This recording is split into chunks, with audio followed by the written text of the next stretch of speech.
5 daily habits that help you age gracefully. After 65, this structure is crafted for long-form storytelling, blending practical wisdom with emotional resonance. Perfect for older audiences seeking both meaning and momentum in their golden years. Some mornings, I wake up and feel the weight of my years before I even open my eyes. The quiet stiffness in my back, the soft ache in my hands, the memory that takes a moment longer to return. But there's something else too. Something I didn't expect when I was younger. There's a strange kind of peace in knowing you've made it this far. At 75, I've seen enough to stop rushing. I've learned the value of slow mornings and small rituals. I've come to realize that grace in aging doesn't come from creams or vitamins. It comes from how you live the ordinary moments, every single day. I didn't always know that. For a while, getting older felt like something happening to me. My body changed. Friends passed away. The mirror showed a face I didn't always recognize. And part of me grieved. Not just the people I'd lost, but the version of myself I thought I had to say goodbye to. But life has a funny way of whispering truth when you finally get quiet enough to listen. One morning I sat at the kitchen table, alone, sipping my coffee, watching the sun spread across the floor like an old friend. And I thought, I don't want to just get through my days.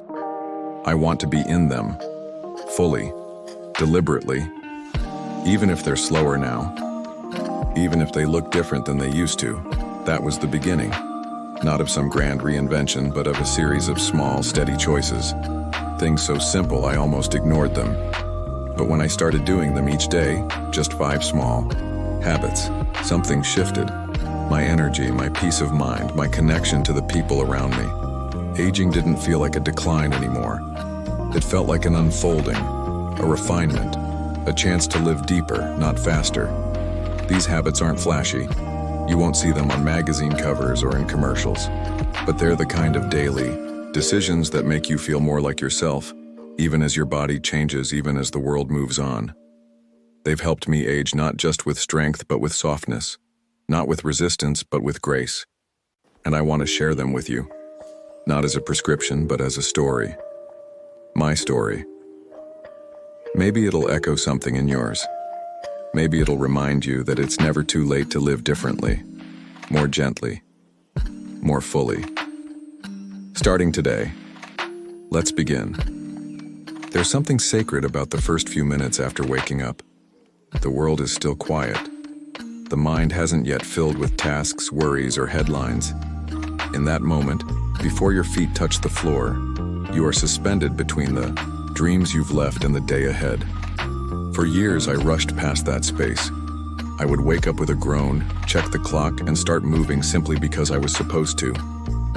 But now at 75, I treat those first moments of the day as a kind of ceremony, a small act of grace I give myself. Waking with purpose doesn't mean jumping out of bed with the energy of a 25-year-old. It means choosing to begin the day intentionally, to notice that you are alive, breathing here. And that matters. My day begins not with an alarm, but with stillness. I lie in bed a few minutes longer, not out of laziness, but to scan my body, gently. I move my fingers, stretch my toes. I listen to the quiet, to the rhythm of my breath. Sometimes I say a simple word in my head. Thank you. Not to anyone in particular, but to life itself. Gratitude, I've found, doesn't need a reason. It just needs space. Then I sit up slowly, letting my spine adjust, my feet find the floor. There's no rush. Rushing feels like an old habit I've outgrown. I open the curtains and let in the morning light. That light, however soft, has become one of my most dependable healers. There's science behind it, I'm sure. Something. About circadian rhythms and serotonin. But for me, it's more personal than that. Morning light feels like an invitation to begin again. Sometimes I speak a small intention out loud. Move with kindness today. Listen more than you speak. Take care of your body. These aren't goals or resolutions. They're reminders of the kind of person I want to be even now, especially now. It's easy to think that at a certain age our character is set. But I've learned that self-growth doesn't end with youth. It deepens, quietly, gently, if we let it. I do a few simple stretches next. Not yoga, not exercise, just movements to wake up my joints. I roll my shoulders, I raise my arms, I lean side to side like a tree in slow wind. These motions tell my body, you are still needed, still useful, still capable of presence. Then comes coffee, and not just the drinking, but the ritual, grinding the beans, boiling the water, pouring slowly. I used to rush through this part, seeing it as fuel. Now I see it as one of life's small pleasures, a way to anchor myself before the world starts calling. You don't need to follow my routine. Your rhythm may be different. But here's what I know. How you begin the day often shapes how you move through it. If you start with chaos, it follows you. But if you start with care, even just 5 or 10 minutes, you carry that steadiness, like a quiet strength all day long. At this stage in life, I've learned that energy doesn't come from caffeine or vitamins alone. It comes from intention, from deciding that this day, this one right here, is worth showing up for. Not because something big will happen, but because something small will. A smile, a breeze, a good conversation, a moment of peace. And those moments, they only find you when you're awake to them, not just physically, but spiritually. So rise slowly, rise gently, but rise with purpose. It makes all the difference. I used to think exercise was something reserved for the young, or for athletes training for something important. In my younger days, movement was built into life without needing to think much about it. I walked to work. I played with the kids. I worked in the yard. I didn't call it exercise, I just called it living. But as I got older, that natural movement faded. The world slowed down for me, and I slowed down for it. My knees began to ache. My back stiffened after long drives. And I started hearing that voice in my head, the one that says, maybe this is just how it is now. Maybe you're too old to move like you used to. I listened to that voice for a while. I sat more, rested more, avoided the stairs, the walks, the reaching. And slowly, quietly, I started to feel less alive. It wasn't pain that scared me most.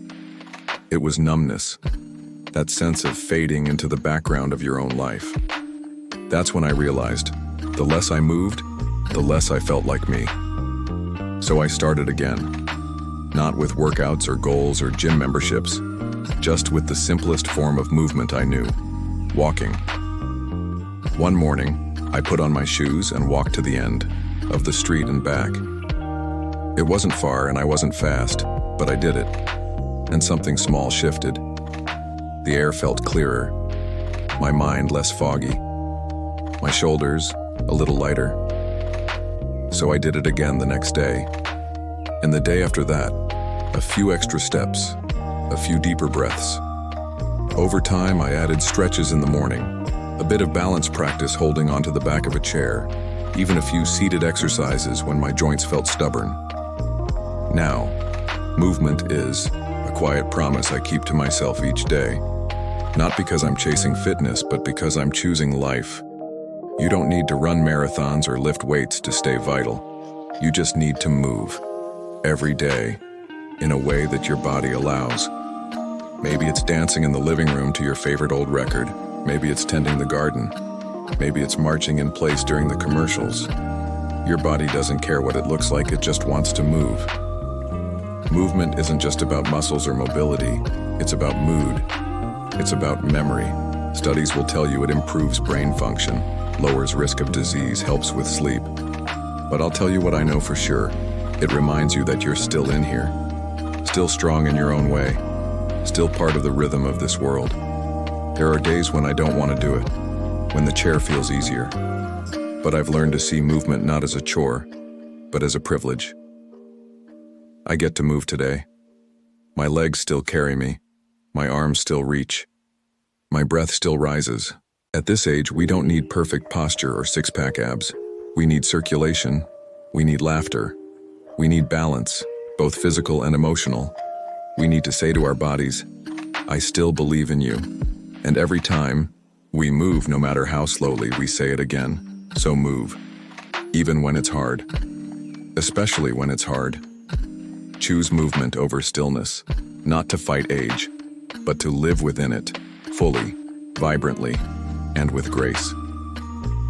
That choice, made daily, is a quiet revolution, and it changes everything.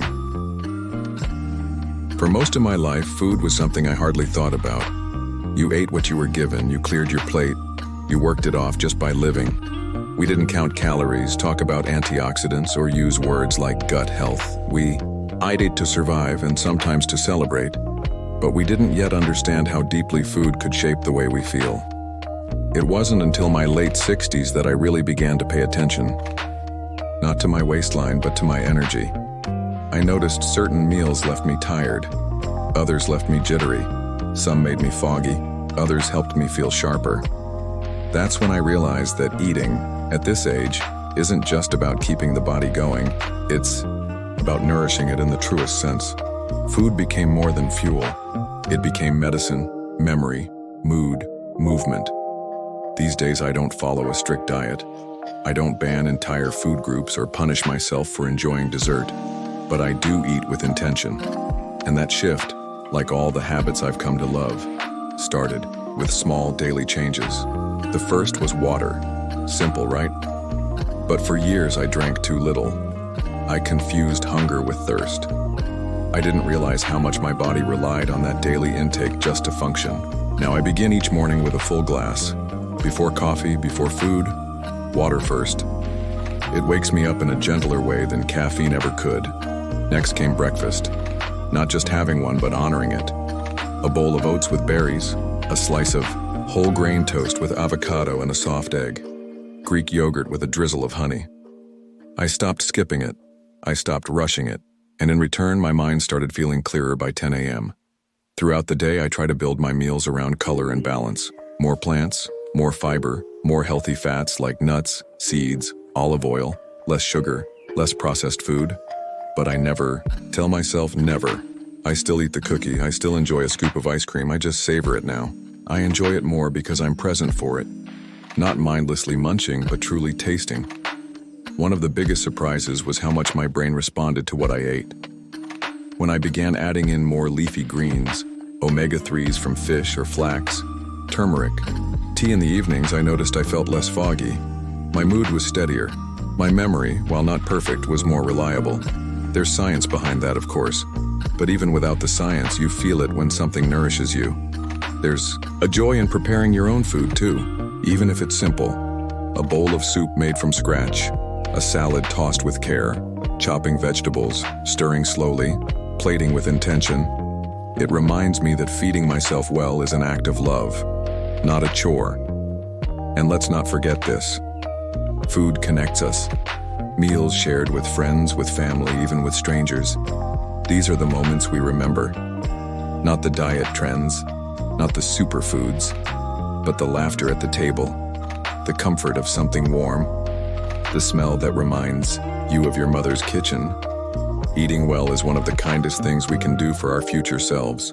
It helps us stay mobile, alert, resilient. But more than that, it helps us enjoy life, to taste it, to be part of it. So I don't eat to be young. I eat to stay alive in the deepest sense, to have energy for my walks, presence for my conversations, and peace when I lie down at night. To nourish is to say, I matter. I'm still here. And this body, with all its history, still deserves my care. That's not vanity, that's wisdom. And that wisdom tastes better than anything in a box. There are days when the house is quiet, too quiet. The kind of quiet that doesn't feel peaceful but hollow. You open the blinds, you make your coffee, you sit in your usual spot, and there's no one to talk to. The phone doesn't ring, no knocks on the door. And you wonder, does anyone know I'm here? Does anyone still need me? Loneliness in old age is a strange thing. It's not loud. It doesn't announce itself. It drifts in slowly, like fog, until one day you realize you miss hearing your own voice in conversation. For a while, I thought this was just part of getting older. Friends pass away, children get busy, the circle gets smaller. But one morning, I caught myself speaking out loud just to hear something. And that's when I knew. I needed connection as much as I needed food or rest or fresh air. I needed to feel like I belonged to something beyond the walls of my home. So I made a decision. I wasn't going to wait for someone to show up. I would reach out first. I called my neighbor and invited him for coffee. I started chatting with the cashier at the grocery store, asking how her day was going. Not out of politeness, but with real curiosity. I joined a small walking group at the local park. Nothing fancy, just a few people, most of us retired, who meet twice a week and move together. Talk together, breathe together. And something beautiful happened. My days began to feel fuller, not busier, but richer. There were voices again, stories, laughter, eye contact. That sacred exchange of, I see you, I hear you, you matter. Meaningful conversation isn't always deep. Sometimes it's just someone remembering your name.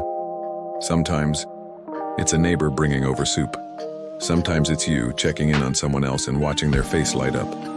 In those moments, you remember, we're not meant to go through life alone, even when we tell ourselves we're fine. There's power in a 10-minute phone call, in writing a letter and sending it the old-fashioned way, in saying, I'm thinking of you without a reason. These are the small acts that knit us back into the fabric of humanity.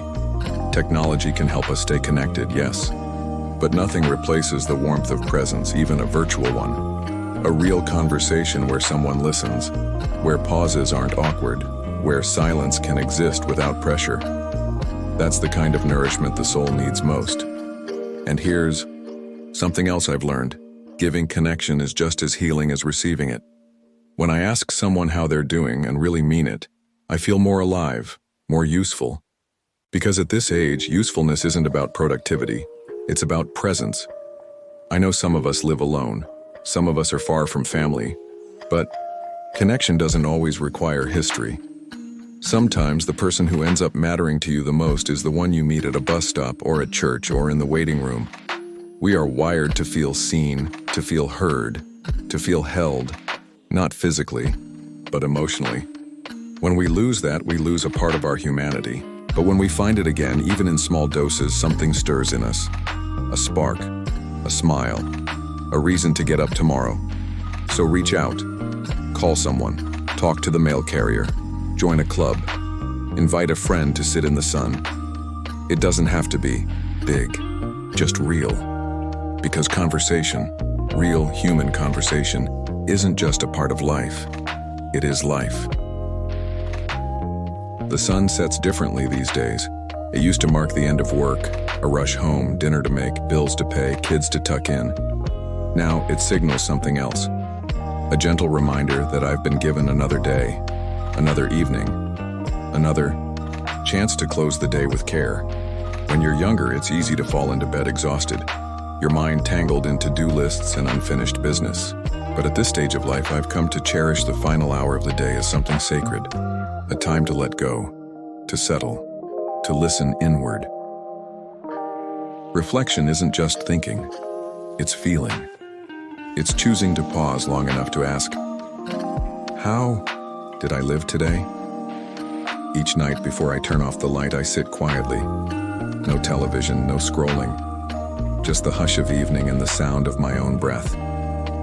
Sometimes I light a small candle, not for show, but to create a moment. One that tells my body we're slowing down now. I keep a little notebook by my chair. In it, I write 1 or 2 sentences. Nothing elaborate, just what stood out. A memory, a moment of joy, something I noticed, something I learned. Sometimes it's as simple as, the wind smelled like honeysuckle today, or I told my daughter I'm proud of her and she smiled like a child again. This tiny ritual grounds me. It reminds me that my life even now is still happening, still unfolding, still worth noticing. I also take time to acknowledge anything I need to forgive, myself or others. Maybe I was impatient. Maybe someone didn't call when they said they would. Maybe a small ache in my hip made me grumpy. I let it surface, I breathe it in, then I exhale, not to forget it, but to loosen its grip. There's something healing about naming your day before you release it. It allows you to rest not just your body, but your spirit. On some nights I pray, not always with words. Sometimes it's just a feeling of surrender, of saying, I don't have to hold the world right now, I can rest, it'll be here tomorrow. Other times I look out the window. The stars are older than any of us. They've watched every generation rise and fall. There's comfort in that, a perspective that gently reminds me, this day mattered, but so will the next. And I'm still part of something greater than myself. Aging gracefully isn't about control. It's about release, about knowing when to stop carrying things that don't belong in tomorrow. And the end of the day gives us that quiet doorway, the chance to lay down our thoughts like folded laundry. Neat, tended to, done. So many people go to bed restless because they never pause to complete the day.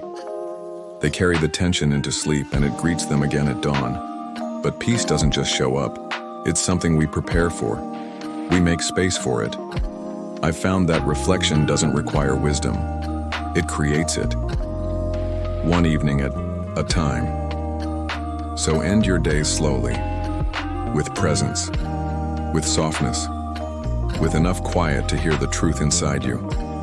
Because peace doesn't come from a perfect life. It comes from paying attention to the one you already have. Aging isn't something you conquer. It's something you learn to walk with, shoulder to shoulder, like an old friend who's come to stay. There are days when it feels heavy.